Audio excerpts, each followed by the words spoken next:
And Don't start yet. Let me be sure I understand what I'm doing. Okay, so. it should be recording. Oh, okay. Is it? Yes, sorry. Okay. Lecture is Should I Stay or Should I Go? Using Behavioral Science to Shape Realistic Characteristics. And it's for my graduate lecture, and I'm Beth Malkus, and I'm in the classroom with my two wonderful coworkers. Today's learning objectives. In my lecture today, I want to share some tools I found that I've been trying to incorporate into my work. And I plan on covering the following learning objectives and providing you an exercise to think about the obstacles that might hold your characters back from changing.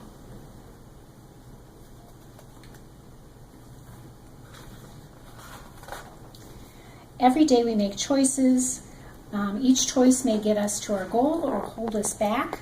Some of our choices may appear mundane, like eating a chocolate bar, but what if this diet had long-term results like a heart attack or diabetes?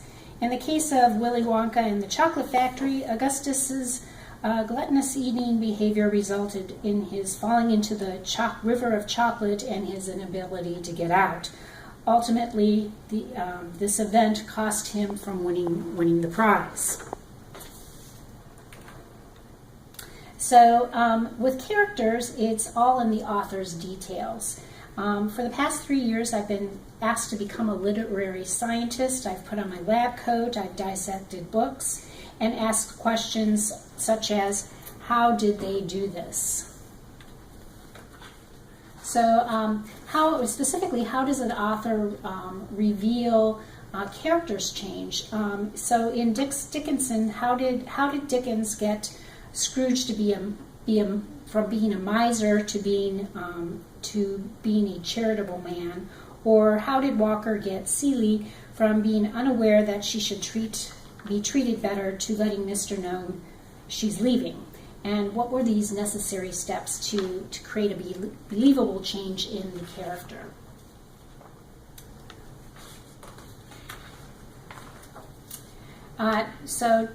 Change is not always dramatic, and it's true, not every character needs like these dramatic changes in a story. However, the reader's understanding of a character should change. For example, Olive Kitteridge, Olive comes across as a disagreeable character and possibly not likable. However, Stout provides us different perspectives of Olive through other characters' observations. And then we gain an insight of who she is and why she behaves the way she does. In doing so, Stout shows that even a woman like her can change in a slight way in the end. Many of us have read lengthy essays quoting E.M. Forrester on the importance of character development, and if done well, a writer creates a character that, with depth to their personality, their behavior surprises the reader based on the situation, and how the reader strategically reveals hidden sides of their character.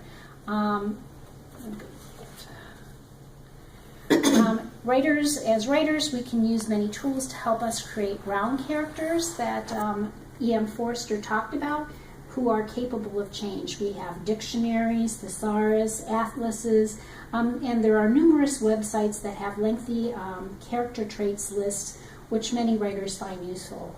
And if you talk to your classmates, you'll find out about Excel spreadsheets, 3-ring binders used to help develop their characters. I would like to propose adding another tool to your backpack, behavioral science. This discipline is well researched and can help you figure out another spin in understanding what makes a character change, or what can hold your character back from that change. One behavioral change theory I'm familiar with is Prochaska and DiClemente's trans-theoretical behavior change model. Yes, I know, 2 white guys, but they have discovered insightful things. Prochaska and DiClemente were interested in what motivates a person to change.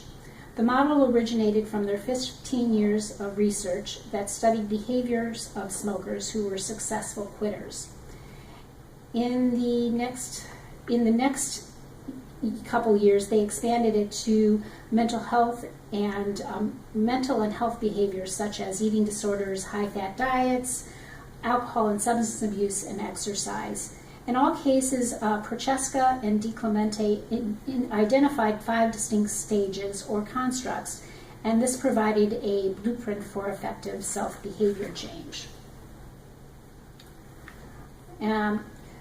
Trans-theoretical model, or the readiness to change model, is made up of 5 distinct stages: pre-contemplation, contemplation, preparation, action, and maintenance.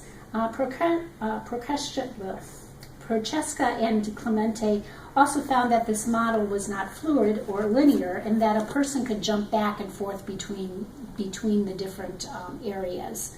And I don't have time to dive deeper into this model, but I wanted to show you the model in context for my lecture.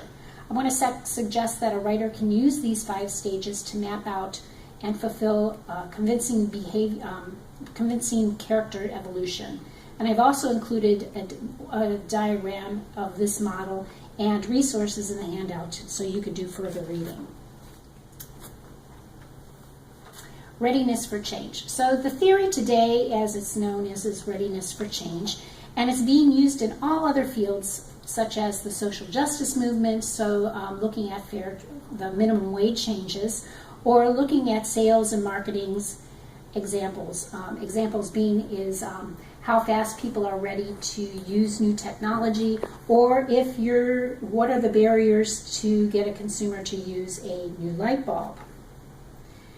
And I've also provided a survey in the handout that you might find helpful that talks about how looking at readiness for change that have been used. What I really want to talk about today is about the 4 R's. And DiClemente discovered in his research while studying the pre-contemplative phase that there were 4 common reasons why people resisted change, and he called them the 4 R's. Reluctance or refusal to acknowledge that the problem existed. And this could be also that a person may not have the educational background about the problem. Rebellious, that the person is resistant to being told what they have to do or that they need to change. Resigned, that the person is overwhelmed by the need for change and that the problem itself, even the idea of change, just overwhelms them and they believe that they can't change. And rationalization, the belief one holds that they know what's best for themselves and has an answer for all the problems. And they believe the problem is not themselves, but everybody else has the problem. During my this past semester, I've dissected novels and wondered if any of the 4 R's were showing up in describing what was holding back character changes, and these are some of my findings. Reluctance. As I said before, reluctance, these are people who may not have the knowledge that things could be different, and they may not be consciously aware of the need for change. An example would be the secondary character in Akiko in My Year of Meats by Ruth Ozeki. At the beginning of the novel, we learned that Akiko gave up her profession when she married a salaryman. And it's 1998, and giving up her career and practicing traditional gender roles was common practice for the modern Japanese housewife. The practice includes that she obeys her husband and maintains a tidy house. Akiko's salaryman, John, is abusive, and he is also producing a new cooking show called My American Wife. John's belief that my American wives have not moved past the 1950s stereotype, and they cook delicious meat dishes. Saturday mornings, Akiko is required to watch My American Wife and then fill out a questionnaire. And because of John's abuse, Ozeki presents her as very depressed. She has an eating disorder, and she's living a very difficult life. Her education comes from the TV show My American Life. Despite John's wishes, it